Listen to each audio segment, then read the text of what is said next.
नमस्कार। आज के इस वर्ल्ड न्यूज बुलेटिन में आप सभी का स्वागत है। आज के इस बुलेटिन में हम देखेंगे ट्रंप ने बोर्ड ऑफ पीस पर किए हस्ताक्षर, पुतिन ने सदस्यता के लिए पेश किया ये अनोखा प्रस्ताव। साथ ही भारत ने क्यों बनाई ट्रंप के बोर्ड ऑफ पीस से दूरी, और शांति बोर्ड में शामिल होकर अपने ही घर में घिरे पाकिस्तान के प्रधानमंत्री शहबाज शरीफ, विपक्ष का तंज, क्या अब नेतन्याहू संग बैठेंगे शहबाज, और दावोस में कार्नी के भाषण से नाराज हुए ट्रंप, बोर्ड ऑफ पीस में शामिल होने का आमंत्रण कनाडा से लिया वापस। साथ ही दावोस में कही ये बड़ी बात, भारत अब उभरता बाजार नहीं बल्कि एक मजबूत अर्थव्यवस्था। वहीं जापान के प्रधानमंत्री सनाए ताकाइची ने भंग की संसद, 8 फरवरी को होंगे मध्यावधि चुनाव। आइए अब खबरों में आगे बढ़ते हैं विस्तार से। तो वर्ल्ड इकोनॉमिक फोरम 2026, ट्रंप ने बोर्ड ऑफ पीस पर किए हस्ताक्षर, पुतिन ने सदस्यता के लिए पेश किया अनोखा प्रस्ताव। दावोस में राष्ट्रपति डोनाल्ड ट्रंप ने बोर्ड ऑफ पीस की औपचारिक शुरुआत की और इसे वैश्विक शांति की एक बड़ी पहल बताया। ट्रंप ने रूस यूक्रेन युद्ध खत्म होने का दावा किया। वहीं रूस के राष्ट्रपति पुतिन ने सदस्यता के लिए एक अनोखा प्रस्ताव भी रखा। विश्व आर्थिक मंच 2026 के मंच से वैश्विक राजनीति में एक नई पहल सामने आई है। अमेरिका के राष्ट्रपति डोनाल्ड ट्रंप ने दावोस में बोर्ड ऑफ पीस के चार्टर पर हस्ताक्षर कर इस संस्था की औपचारिक शुरुआत की। ट्रंप ने इसे दुनिया में चल रहे युद्धों और टकरावों को खत्म करने की दिशा में एक बड़ा कदम बताया। उन्होंने कहा कि अब दुनिया को शांति की जरूरत है और यह मंच उसी मकसद से बनाया गया है।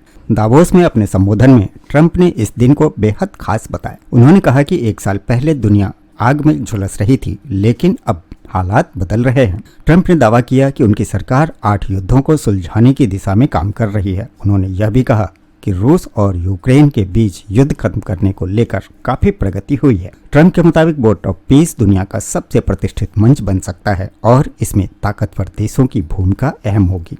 बोर्ड ऑफ पीस की शुरुआत ट्रंप की 20 सूत्रीय गाजा युद्ध विराम योजना से हुई थी। इसे संयुक्त राष्ट्र सुरक्षा परिषद का समर्थन मिला था। बाद में यह पहल का दायरा बढ़ा दिया गया। ट्रंप ने संकेत दिया कि भविष्य में यह बोर्ड संयुक्त राष्ट्र की कुछ अहम भूमिकाएं भी निभा सकता है। प्रशासन के मुताबिक करीब 35 देशों ने इसमें शामिल होने की सहमति जताई और 60 देशों को न्योता भेजा गया है। अस्थायी सदस्यता के लिए $1 अरब का योगदान तय किया गया है। चार्टर में यह भी प्रावधान है कि ट्रंप पद छोड़ने के बाद भी इसके स्थायी अध्यक्ष रहेंगे। वहीं रूस के राष्ट्रपति पुतिन ने बोर्ड ऑफ पीस को लेकर चौंकाने वाला प्रस्ताव सामने रखा है। पुतिन ने कहा कि रूस अमेरिका में जमी अपनी संपत्तियों से $1 अरब देने को तैयार है। उन्होंने साफ किया कि इस राशि का इस्तेमाल मुख्य रूप से फलस्तीन के लोगों की मदद के लिए किया जाएगा। यह बयान उन्होंने फलस्तीन प्राधिकरण के राष्ट्रपति अब्बास के साथ बैठक के दौरान दिया। हालांकि पुतिन ने यह भी कहा कि इसके लिए अमेरिका को उन जमी हुई संपत्तियों को खोलना होगा। इस बीच ट्रंप ने यह भी कहा कि वह गुरुवार या शुक्रवार को पुतिन से मुलाकात करेंगे। इसके अलावा यूक्रेन के राष्ट्रपति जेलेंस्की से भी बातचीत प्रस्तावित है। ट्रंप का दावा है कि रूस और यूक्रेन समझौते के बेहद करीब है। वहीं दूसरी ओर ब्रिटेन और फ्रांस जैसे कई यूरोपीय देशों ने इस पहल से दूरी बना ली है। इन देशों को चिंता है कि बोर्ड का दायरा बढ़ने से संयुक्त राष्ट्र चार्टर आधारित अंतर्राष्ट्रीय व्यवस्था कमजोर हो सकती है। इसके बावजूद ट्रंप का कहना है कि जो देश और नेता काम कर सकते हैं उन्हें इस मंच का हिस्सा होना चाहिए। अब आते हैं इस बात पे कि भारत ने क्यों बनाई ट्रंप के बोर्ड ऑफ पीस से दूरी। तो दुनिया भर में जारी युद्ध और संघर्षों के बीच अमेरिका के राष्ट्रपति ट्रंप ने एक नया कूटनीतिक दांव खेलते हुए स्विट्जरलैंड के दावोस में बोर्ड ऑफ पीस के मंच की नींव रखी है। ट्रंप का दावा है कि यह नया अंतर्राष्ट्रीय मंच गाजा में स्थायी शांति लाने के साथ साथ दुनिया के अन्य संघर्ष क्षेत्रों में भी समाधान की दिशा में अहम भूमिका निभाएगा। हालांकि इस पहल को लेकर वैश्विक मंच पर मिली-जुली प्रतिक्रियाएं सामने आई है। कई देशों ने जहां इस बोर्ड का समर्थन किया है, वहीं कई बड़े और प्रभावशाली देशों ने इससे दूरी बनाए रखी है या अभी तक कोई अंतिम फैसला नहीं लिया है। सबसे पहले समझते हैं कि आखिर यह बोर्ड ऑफ पीस है क्या। ट्रंप प्रशासन के मुताबिक बोर्ड ऑफ पीस एक नया अंतर्राष्ट्रीय संगठन है जिसका उद्देश्य युद्ध और संघर्ष से प्रभावित क्षेत्रों में शांति स्थापित करना, कानून के तहत स्थिर शासन व्यवस्था को बढ़ावा देना और लंबे समय तक टिकने वाली शांति सुनिश्चित करना है। इसकी शुरुआत गाजा में इसराइल हमास युद्ध के हुए युद्ध विराम के दूसरे चरण के दौरान की गई है। ट्रंप का कहना है कि यह बोर्ड सिर्फ मध्य पूर्व तक सीमित नहीं रहेगा बल्कि दुनिया के दूसरे संघर्षों को खत्म करने में भी मदद करेगा। हालांकि इस मंच के गठन के साथ ही भारत की भूमिका को लेकर भी चर्चाएं तेज हो गई है। ट्रंप ने प्रधानमंत्री नरेंद्र मोदी को इस बोर्ड में शामिल होने का निमंत्रण दिया था, लेकिन भारत दावोस में इस कार्यक्रम का हिस्सा नहीं बना। सरकारी सूत्रों के मुताबिक भारत सरकार ने अभी तक इस पर कोई अंतिम फैसला नहीं लिया है और इस पहल को बेहद संवेदनशील मानते हुए सभी पहलुओं पर गंभीरता से विचार किया जा रहा है। भारत की सतर्कता के पीछे एक बड़ा कारण उसकी लंबे समय से चली आ रही विदेश नीति मानी जा रही है। भारत लगातार इसराइल फलस्तीन विवाद में दो राष्ट्र समाधान का समर्थन करता रहा है। भारत की नीति यह रही है कि इसराइल और फलस्तीन दोनों आमने सामने मान्यता प्राप्त सीमाओं के भीतर शांति और सुरक्षा के साथ रहें। ऐसे में ट्रंप के बोर्ड ऑफ पीस का ढांचा और उसकी भूमिका भारत के लिए कूटनीतिक रूप से बेहद संवेदनशील मानी जा रही है। इस बीच अंतर्राष्ट्रीय स्तर पर एक और बड़ा सवाल उठ रहा है, क्या ट्रंप का बोर्ड ऑफ पीस संयुक्त राष्ट्र की भूमिका को कमजोर करेगा? कई देशों और कूटनीतिक विशेषज्ञों को आशंका है कि यह नया मंच कहीं यूनाइटेड नेशन के प्रभाव को चुनौती देने वाला समांतर ढांचा न बन जाए। हालांकि ट्रंप ने यह जरूर कहा कि यह बोर्ड यूएन के साथ मिलकर भी काम कर सकता है, लेकिन उन्होंने यह स्पष्ट नहीं किया कि दोनों संस्थाओं के बीच तालमेल कैसे होगा। यही वजह है कि अमेरिका के कई सहयोगी देश भी इस पहल को लेकर सतर्क नजर आ रहे हैं। दावोस में चार्टर पर दस्तखत करते हुए ट्रंप ने कहा कि यह बोर्ड दुनिया के लिए कुछ बहुत ही अनोखा है और यह केवल मध्य पूर्व ही नहीं बल्कि दुनिया के दूसरे युद्धों और संघर्षों को खत्म करने में भी मदद कर सकता है। अगर समर्थन करने वाले देशों की बात करें तो ट्रंप के बोर्ड ऑफ पीस में Argentina, Armenia, Azerbaijan, Bahrain, Belarus, मिस्र, Hungary, Kazakhstan, Morocco, Pakistan, UAE, Saudi अरब और वियतनाम जैसे देश शामिल हो चुके हैं। इन देशों ने इस पहल को समर्थन देते हुए इसी शांति की दिशा में एक नया प्रयोग बताया। वहीं दूसरी ओर कई बड़े और प्रभावशाली देश अभी भी इस पहल से दूर हैं या अनिश्चितता की स्थिति में हैं। इन देशों में भारत, फ्रांस, ब्रिटेन, चीन, जर्मनी, इटली, रूस, तुर्की, यूक्रेन, स्लोवेनिया और पराग्वे शामिल हैं। इससे साफ है कि ट्रंप का यह नया मंच वैश्विक राजनीति में एक नए ध्रुवीकरण की शुरुआत भी कर सकता है। कुल मिलाकर बोर्ड ऑफ पीस को लेकर जहां ट्रंप इसे शांति का नया वैश्विक मॉडल बता रहे हैं, वहीं कई देश इसे संयुक्त राष्ट्र की भूमिका को चुनौती देने वाले मंच के तौर पर भी देख रहे हैं। भारत समेत कई देश फिलहाल सोच समझकर कदम बढ़ाने की रणनीति अपना रहे हैं। आने वाले दिनों में यह साफ होगा कि यह बोर्ड वाकई शांति का जरिया बनेगा या फिर वैश्विक कूटनीति में एक और विवादित मंच बनकर रह जाएगा। इस बीच पाकिस्तान से भी एक खबर निकल के सामने आ रही है कि शांति बोर्ड में शामिल होकर अपने ही घर में घिरे शहबाज शरीफ, विपक्ष का तंज, क्या अब नेतन्याहू संग बैठेंगे शहबाज? अमेरिका के नेतृत्व में बने शांति बोर्ड में शामिल होकर पाकिस्तान के प्रधानमंत्री को अपने ही देश में आलोचनाओं का सामना करना पड़ रहा है। विपक्षी नेताओं ने आरोप लगाया कि यह फैसला संसद की सलाह के बिना लिया गया है। इन दलों ने कहा कि इस बोर्ड के सदस्य वे देश हैं जो गाजा में हमास को निरस्त करना चाहते हैं। अमेरिका के साथ गलबहिया करने के चक्कर में पाकिस्तानी प्रधानमंत्री शहबाज शरीफ अपने ही घर में सवालों के बीच गिर गए हैं। उन्हें विपक्ष की कड़ी आलोचनाओं का सामना करना पड़ रहा है। अमेरिका के राष्ट्रपति डोनाल्ड ट्रंप की अध्यक्षता में बने शांति बोर्ड में शामिल होने के लिए शरीफ ने गुरुवार को हस्ताक्षर किए। पाकिस्तान समेत 19 देशों के नेताओं ने दावोस में इस समूह के चार्टर के रूप में अपना अपना नाम दर्ज कराया। इस दौरान जब शहबाज का हस्ताक्षर करने का वक्त आया तो वह ट्रंप के बगल में बैठे मुस्कुराते हुए नजर आए। हालांकि इस फैसले ने पाकिस्तान के अंदर बवाल मचा दिया है।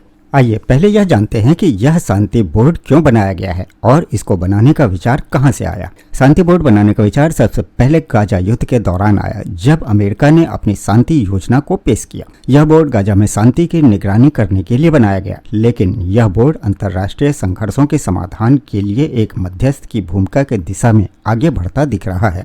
बताया जा रहा है कि ट्रंप इसके माध्यम से अपना खुद का संयुक्त राष्ट्र सुरक्षा परिषद यानी कि यूएनएससी बना रहे हैं।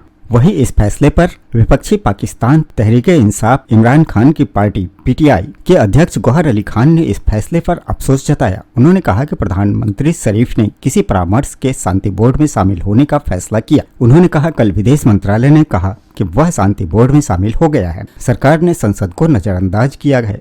उन्होंने इस बात पर जोर दिया कि शांति बोर्ड में शामिल होने से पहले उसकी शर्तों के बारे में संसद को बताया जाना चाहिए था। उन्होंने यह भी कहा कि क्या आप हमास को निरस्त करने की भूमिका निभाएंगे? अगर यह संयुक्त राष्ट्र का कोई निकाय होता तो सरकार खुद से यह कदम उठा सकती थी, लेकिन शांति बोर्ड कोई यूएन का निकाय नहीं है। पाकिस्तान के प्रमुख अखबार डॉन की खबर के मुताबिक पीटीआई के वरिष्ठ नेता असद कैसर ने इस पर प्रतिक्रिया देते हुए कहा, यह दुर्भाग्यपूर्ण है कि सरकार ने इतने संवेदनशील मुद्दे पर सर्वसम्मति से फैसला लेने की जहमत नहीं उठाई। उन्होंने इस पर संसद में चर्चा करनी चाहिए थी ताकि विश्व समुदाय में यह धारणा बन सके कि पाकिस्तान में लोकतंत्र है। वहीं इस पर जमीयत उलेमाए इस्लाम फजल यानी कि JUIF के प्रमुख फजलुर रहमान ने भी इस फैसले की कड़ी आलोचना की। उन्होंने हमास को निरस्त करने के किसी भी अभियान का हिस्सा बनने के खिलाफ चेतावनी दी है। पाकिस्तान की संसद में रहमान ने कहा कि फलस्तीनियों की दुर्दशा के लिए जिम्मेदार लोग शांति बोर्ड का हिस्सा हैं। उन्होंने यह भी कहा कि ट्रंप से शांति की उम्मीद करना बेवकूफ़ों की जन्नत में रहने जैसा है। फजलुर रहमान ने इस बात पर जोर दिया कि ट्रंप ही बोर्ड के अध्यक्ष हैं और उन्होंने अपनी इच्छा से सदस्यों को चुना है। उन्होंने यह भी आरोप लगाया कि ट्रंप ने वेनेजुएला के राष्ट्रपति और उनकी पत्नी का अपहरण किया। रहमान ने कहा कि गाजा पर बमबारी जारी है और प्रधानमंत्री शरीफ और इस्राएली प्रधानमंत्री बेंजामिन नेतन्याहू इस बोर्ड में कंधे से कंधा मिलाकर बैठेंगे। इन सब के बीच ही खबर ये भी निकल के आ रही है कि दावोस में कार्नी के भाषण से नाराज हुए ट्रंप बोर्ड ऑफ पीस में शामिल होने का आमंत्रण कनाडा से लिया वापस। दावोस में कनाडा के PM मार्क कार्नी ने अपने भाषण में अमेरिका पर जमकर निशाना साधा और दावा किया कि अमेरिका का प्रभुत्व खात्मे की तरफ है। अब लगता है कि ट्रंप इसे लेकर कार्नी से नाराज हो गए हैं और उन्होंने कनाडा को बोर्ड ऑफ पीस में शामिल होने का आमंत्रण वापस ले लिया है। दावोस में विश्व आर्थिक सम्मेलन के दौरान कनाडा के PM मार्क कार्नी के भाषण की पूरी दुनिया में चर्चा है, जिसमें उन्होंने अमेरिका के प्रभुत्व को खत्म होने की भविष्यवाणी की है। अब ऐसा लगता है कि अमेरिकी राष्ट्रपति डोनाल्ड ट्रंप इस भाषण को लेकर कार्नी से नाराज हो गए हैं। दरअसल अमेरिका ने कनाडा से बोर्ड ऑफ पीस में शामिल होने का आमंत्रण वापस ले लिया है। ट्रंप ने सोशल मीडिया पर साझा एक पोस्ट में इसकी जानकारी दी है। हालांकि ये बात पता नहीं चला कि ट्रंप ने कनाडा से आमंत्रण वापस क्यों लिया। माना जा रहा है कि दावोस में कार्नी के द्वारा दिए गए भाषण से नाराज होकर ट्रंप ने यह कदम उठाया है।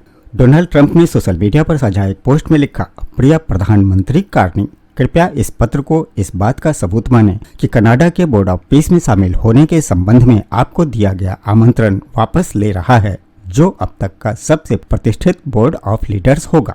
इससे पहले गुरुवार को भी ट्रंप ने मार्क कार्नी के भाषण को लेकर नाराजगी जाहिर की थी और कनाडा के प्रधानमंत्री को एहसान फरामोश तक बता दिया था। ट्रंप ने कहा था, कनाडा को अमेरिका से बहुत चीजों का फायदा मिला है, ऐसे में उन्हें अमेरिका का एहसानमंद होना चाहिए, लेकिन वे नहीं हैं। कल मैंने आपके प्रधानमंत्री को देखा और वे बहुत आभारी नहीं थे। कनाडा के प्रधानमंत्री मार्क कार्नी ने हाल में ही दावोस में एक धमाकेदार बयान दिया था, जिसमें उन्होंने कहा कि दुनिया की मौजूदा व्यवस्था संकट में है और अमेरिकी वर्चस्व खत्म हो रहा है। कनाडा के प्रधानमंत्री ने अमेरिका के वर्चस्व को चुनौती देते हुए ग्रीनलैंड मुद्दे पर डेनमार्क का समर्थन भी किया। कार्नी ने कहा कि दुनिया में मौजूदा व्यवस्था बदलाव के दौर से नहीं गुजर रही, बल्कि पूरी व्यवस्था ही संकट में है। ऐसे में मध्य ताकत वाले देश को एकजुट होना चाहिए। साथ ही कार्नी ने कहा कि मौजूदा वैश्विक व्यवस्था पर अमेरिका की पकड़ थी, लेकिन ट्रंप प्रशासन में अमेरिका द्वारा तानाशाही की जा रही है, जिसके चलते वैश्विक व्यवस्था संकट में है। उन्होंने कहा, कनाडा जैसे देश पहले से जानते थे कि अंतर्राष्ट्रीय नियम आधारित व्यवस्था का विचार सिर्फ काल्पनिक है। इस बीच ट्रंप ने गुरुवार को स्विट्जरलैंड के दावोस में विश्व आर्थिक मंच के दौरान गाजा पर अपने प्रस्तावित बोर्ड ऑफ पीस के पहले चार्टर का औपचारिक उद्घाटन और हस्ताक्षर समारोह आयोजित किया। बोर्ड ऑफ पीस एक अंतर्राष्ट्रीय निकाय है जो वैश्विक संघर्षों को सुलझाने के लिए बनाया गया है। इसकी शुरुआत इजराइल हमास के बीच संघर्ष विराम लागू करने के लिए की गई थी, लेकिन अब इसका दायरा बहुत व्यापक हो गया है और इसकी मदद से वैश्विक संघर्षों को सुलझाने का दावा भी किया जा रहा है। ट्रंप ने इसे संयुक्त राष्ट्र संघ के विकल्प के तौर पर पेश किया। ट्रंप ने इस बोर्ड ऑफ पीस में शामिल होने के लिए 50 देशों को न्योता भेजा था, लेकिन सिर्फ 19 देशों के नेता ही दावोस पहुंचे। वहीं खबर यह भी है कि दावोस में कही गई है एक बड़ी बात कि भारत अब उभरता बाजार नहीं बल्कि एक मजबूत अर्थव्यवस्था है। ब्लैकस्टोन के CEO स्वार्जमैन ने कहा कि भारत अब उभरता अर्थव्यवस्था नहीं बल्कि एक मजबूत अर्थव्यवस्था बन चुका है और इसमें लंबे समय तक विकास की बड़ी संभावनाएं हैं। स्वार्जमैन के ये बयान काफी मायने रखते हैं। दुनिया की सबसे बड़ी वैकल्पिक परिसंपत्ति प्रबंधन कंपनी ब्लैकस्टोन ने भारत को लेकर एक बड़ा बयान दिया है। कंपनी के चेयरमैन और CEO स्टीफन ए स्वार्जमैन ने कहा कि भारत अब उभरता हुआ बाजार नहीं रहा बल्कि वह पहले से ही एक मजबूत अर्थव्यवस्था के रूप में उभर चुका है। विश्व आर्थिक मंच के दौरान दावोस में दिए एक इंटरव्यू में स्वार्जमैन ने कहा कि हम जानते हैं कि भारत उभर चुका है और यह बात उन अधिकांश देशों के बारे में नहीं कही जा सकती जिन्हें आमतौर पर उभरते बाजार कहा जाता है।